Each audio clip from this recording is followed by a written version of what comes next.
Álgebra lineal. Entremos a lo que es el capítulo 4 en el texto, los espacios vectoriales reales. Definamos esto. ¿Sí? Si V es un conjunto no vacío en el cual se han definido dos operaciones llamadas suma y multiplicación por escalar, ¿sí? Se tiene que cumplir esto. Si yo tomo dos elementos del conjunto y los sumo, la suma, el resultado, también está en el conjunto. Y si yo tomo un elemento del conjunto y lo multiplico por cualquier real, por cualquier número, el resultado también está en el conjunto, ¿sí? Ese conjunto se llama espacio vectorial y sus elementos se llaman vectores si se cumplen las siguientes propiedades. Pero antes de mostrarles las propiedades, quiero recalcar esto. Un espacio vectorial no es solo un conjunto de elementos, o en este caso vectores. Es un conjunto de vectores provistos de estas dos operaciones. ¿Cuáles son las propiedades que tienen que cumplir estas dos operaciones? Estas. Son 8 en total, 4 relativas a la suma y 4 relativas a la multiplicación. Y a decir verdad, no van a ser extrañas para nosotros, y ya les voy a explicar por qué. Si yo tengo dos vectores, u más b y b más u son lo mismo, hay conmutatividad en la suma. Si yo tengo tres vectores y los quiero sumar, puedo empezar sumando el segundo con el tercero y luego el primero, o puedo empezar sumando el primero con el segundo y luego el tercero. En otras palabras, elijo el orden de la suma como me dé la gana, la asociatividad.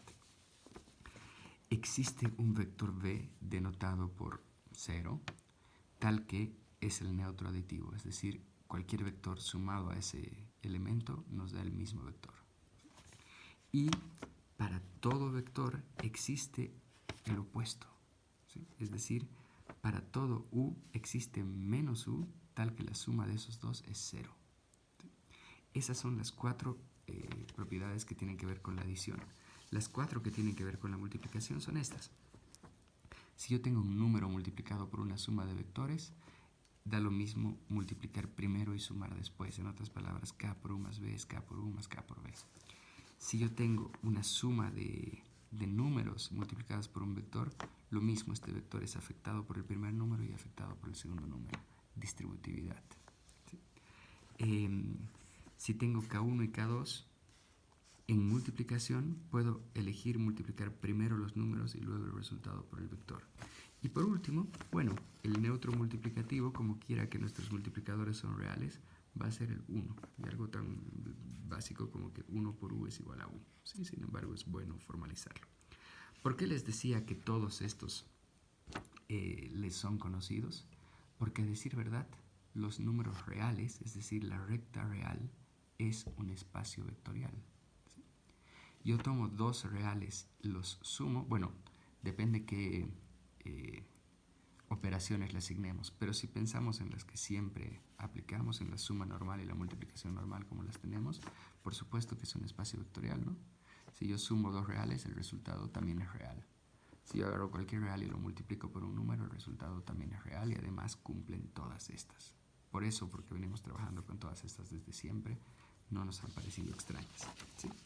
Entonces, como les digo, los números reales con las operaciones conocidas es un ejemplo de conjunto de espacio vectorial. Pero también, por ejemplo, el conjunto de matrices, digamos, todas las matrices 3×4 con las operaciones que hemos definido, la suma de matrices como la hemos definido, la multiplicación por escalar, es totalmente un espacio vectorial. O también, digamos, el conjunto de funciones continuas, o el conjunto de todos los polinomios de cierto grado. A lo que me refiero es que un espacio vectorial no siempre tiene a los vectores como los conocemos como elementos, ¿sí? Sino que cualquier espacio que cumpla eso se llama espacio vectorial y sus elementos vectores. Un mismo conjunto puede ser un espacio vectorial o no serlo, dependiendo de cómo se definan las operaciones suma y producto por escalar. De este punto en particular les voy a mostrar algún ejemplo en clases, ¿sí? Sin embargo, yo ahora quiero ir un poco más al grano del asunto, a lo que nos va a ocupar, y hablar de los subespacios vectoriales, ¿sí? Sea V un espacio vectorial y sea W un subconjunto. En otras palabras, si esto es V, W está aquí adentro, ¿sí? es un subconjunto no vacío de B, el conjunto W es un subespacio vectorial si en sí también es un espacio vectorial. ¿Sí? En otras palabras, si cumple las 8 propiedades y recalcamos estas, que son las dos más importantes. ¿Sí? Las dos. Si tengo dos elementos del conjunto, la suma de los elementos también está en el conjunto. ¿Sí? Si tengo que por aquí están U y aquí está B, U más B también está en el conjunto. Y lo mismo si yo decido agarrar este U y multiplicarlo por cualquier número real. El resultado, por más grande o más pequeño que sea K, también está dentro del conjunto. ¿Sí? ¿Por qué nos estamos fijando en estas otras dos? ¿Por qué estamos hablando de definir un espacio y luego un subespacio si van a ser más o menos lo mismo? Básicamente es esto. ¿Sí? Si yo ya sé que estoy adentro de un espacio, estoy dando por asumido que las 8 propiedades ya se cumplen. Y así no es que las desestime, sino que las doy por hechas. Y solo pienso en estas dos, las que definen el espacio vectorial o el subespacio. Eso es lo que nos va a ocupar esta clase. Les muestro algunos ejemplos de ejercicios. ¿Qué tal si estamos en R3, que definido así es un espacio vectorial, con las operaciones usuales? Y me dicen, quiero este subconjunto. ¿Sí? El subconjunto de todos los vectores R3, pero que cumplen con esta particularidad. Su tercer elemento es igual a 5 veces el primero. ¿Sí? Y me preguntan, ¿es W un subespacio de R3? Yo puedo demostrarlo así. Tengo que demostrar, siempre que me pregunten por subespacios, me preocupo por demostrar si estas dos condiciones se cumplen. ¿Sí? Así que me doy dos elementos. ¿Sí? Esto de darse dos elementos, nos estamos dando dos elementos genéricos, ¿no? Algebraicos. ¿Por qué de tamaño 3? Porque nosotros sabíamos que estábamos en R3, no estamos dando nada por asumido, digamos. ¿Sí? Si ABC pertenece a W, esto quiere decir que hay una relación clara entre el tercer elemento y el primer elemento. Y esta relación es esta, AB 5A. ¿Sí? En vez de C, estoy escribiendo 5A. Y si EFG también pertenece, es otro vector que también pertenece al espacio, al subconjunto por el momento, entonces esto es E, F y 5E. Y ahora voy a sumar estos dos elementos. Y fíjense que tendría esto, la suma de vectores definida como de costumbre, y aquí, como quiera que esto es un número real, puedo factorizar tranquilamente el 5. Y entonces se está cumpliendo esto. El tercer elemento es 5 veces el primer elemento. Así que este elemento también pertenece a W y la primera condición se ha cumplido. Y la segunda, si yo tengo que ABC pertenece al conjunto, AB5A, si lo multiplico por cualquier número K, esta K va a multiplicar a todos los elementos y aquí esto es una conmutatividad simple entre números reales. En vez de escribir K por 5, estoy escribiendo 5 por K. Y entonces me estoy dando cuenta que el tercer elemento es 5 veces el primer elemento. Y esto funciona. Se han cumplido las dos condiciones, yo puedo asegurar que W es un subespacio de R3. ¿Sí? Antes de hablarles de una cosa importante que son las demostraciones, les quiero decir esto.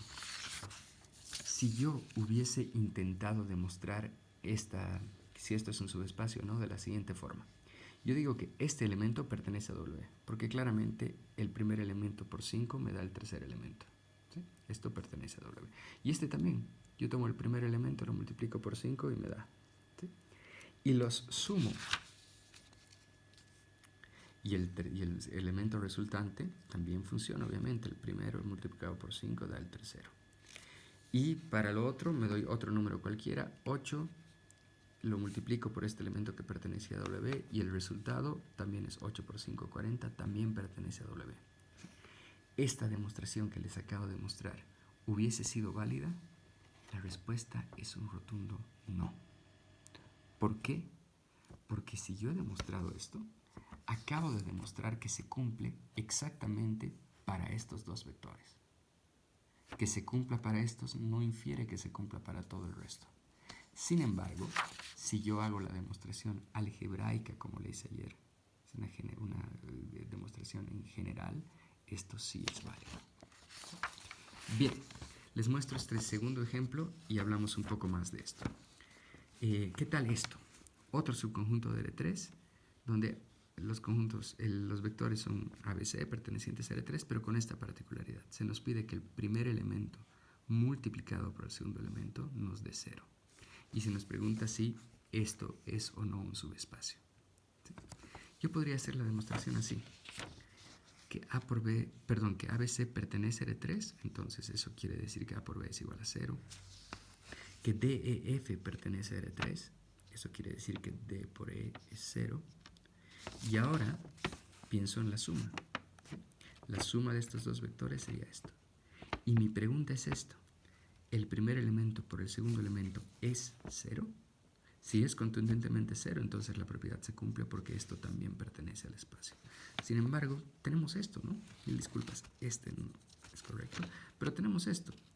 A por B más A por E más D por B más D por E. Nosotros sabemos con certeza que A por B y D por E son ceros. Pero no sabemos nada sobre AE más DB. No sabemos, podrían ser 0 o podrían no ser 0. En otras palabras, no son necesariamente 0. Y entonces, como esto no pertenece a B necesariamente, puedo inferir que B no es un subespacio de R3. Ahora, fíjense en esto. ¿Qué tal si yo hubiese pensado en demostrarlo así? Fíjense, me doy estos dos elementos, 503 y 1001. 503 pertenece a B porque 5 por 0 es 0. Primer elemento por segundo elemento. Esto también, 10 por 0 es 0, así que los dos pertenecen. Y si yo los sumo, obtengo un elemento que también pertenece. Sin embargo, fíjense en esto. ¿Qué tal esto? 503 pertenece a B porque 5 por 0 es 0. Y 0, 4 menos 13 pertenece a B porque 0 por 4 es 0. Pero cuando yo sumo estos dos vectores, el resultado es 5, 4 menos 10. Y como 5 por 4 no es 0, entonces esto no pertenece a B y yo puedo decir que B no es un subespacio. Hacer la demostración de esta forma es correcto y la respuesta es que sí. En este caso, sí es correcto. Y aquí me van a preguntar por qué en el anterior ¿por qué en el anterior ejercicio un ejemplo numérico no bastaba para demostrarlo? Y en este sí. La respuesta es esta. Es muy distinto demostrar que algo funciona siempre que demostrar que algo no funciona siempre. ¿Sí? Me refiero a esto. Fíjense, si yo veo una sola oveja blanca, ¿podemos inferir que todas las ovejas del mundo son blancas? No, para nada. Porque nosotros hemos visto solo una de las muchísimas ovejas que hay. No podemos inferir que todas sean igual de blancas. Sin embargo, si vemos una sola oveja negra, ¿podemos inferir que no todas las ovejas del mundo son blancas? Sí, contundentemente sí. Porque para que todas las ovejas del mundo sean blancas, todas las ovejas del mundo deberían ser blancas. Y nosotros estamos viendo el contraejemplo. ¿A qué me refiero? Que cuando queremos demostrar que algo no funciona, nos basta con un solo contraejemplo, como aquí. Aquí hemos encontrado un solo contraejemplo de los infinitos R3 que existen y con esto me ha bastado. Pero para demostrar que algo funciona, no nos hace falta un solo ejemplo. ¿Sí? Eso, piénsenlo con calma, van a ver que tiene sentido. En otras palabras, es más fácil demostrar que algo no funciona que demostrar que algo funciona contundentemente. Si pensamos que algo puede no funcionar, podemos buscar un contraejemplo numérico y listo. Si algo funciona, tenemos que demostrarlo algebraicamente. ¿Sí? Para terminar este video, les muestro un par de ejemplos sobre que no necesariamente tenemos que trabajar solo con matrices. Podemos trabajar no solo con vectores, podemos trabajar con matrices, con funciones. Por ejemplo, sea W el conjunto de todas las soluciones del sistema A por X es igual a 0. Es decir, la matriz A está fija y yo agarro un vector X y lo multiplico por A y el resultado me da 0, ese vector va a la bolsa y voy guardando todos en la bolsa. ¿Sí? Fíjense, si esto es una matriz A por Mn, nosotros sabemos exactamente lo que es esto, ¿no? Es un sistema homogéneo. Y un sistema homogéneo puede tener una sola solución o tener infinitas soluciones. Y queremos saber si esas infinitas soluciones constituyen un subespacio, ¿sí? O si la solución única. Y podemos hacerlo así, ¿no? Remitirnos a nuestras propiedades.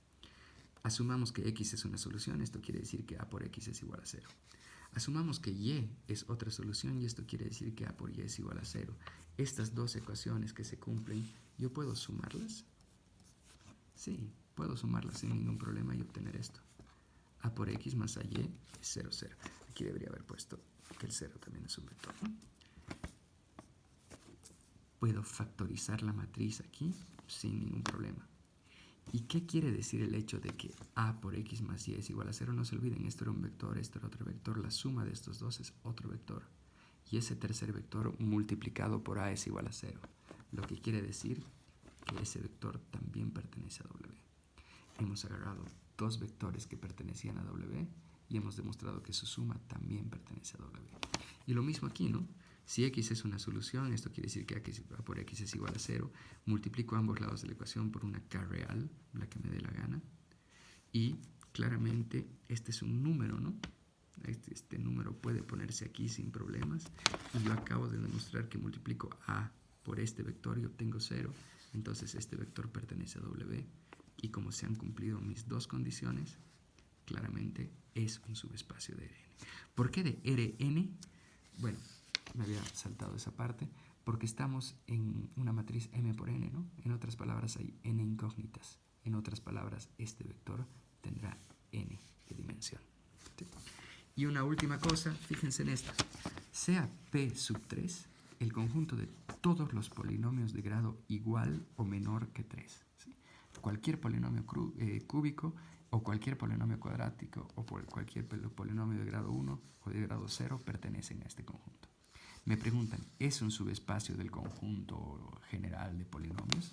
Y la respuesta es que sí, ¿no? Fíjense, P va a tener esta forma, siendo A3, A2, A1, A0, B3, B2, B1 y B0 reales. ¿Sí? Un polinomio es así, ¿no? Un número por x cubo más un número por x cuadrado. Más. Si yo sumo estos dos polinomios, la cosa me da así.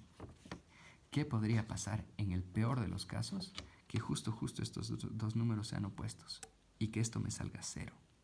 Pero si esto me sale 0, este término se me elimina y mi polinomio pasa de ser de grado 3 a ser de grado 2. ¿Pero ese es un problema? No, porque los polinomios de grado 2 también pertenecen aquí porque habíamos dicho que era grado igual o menor.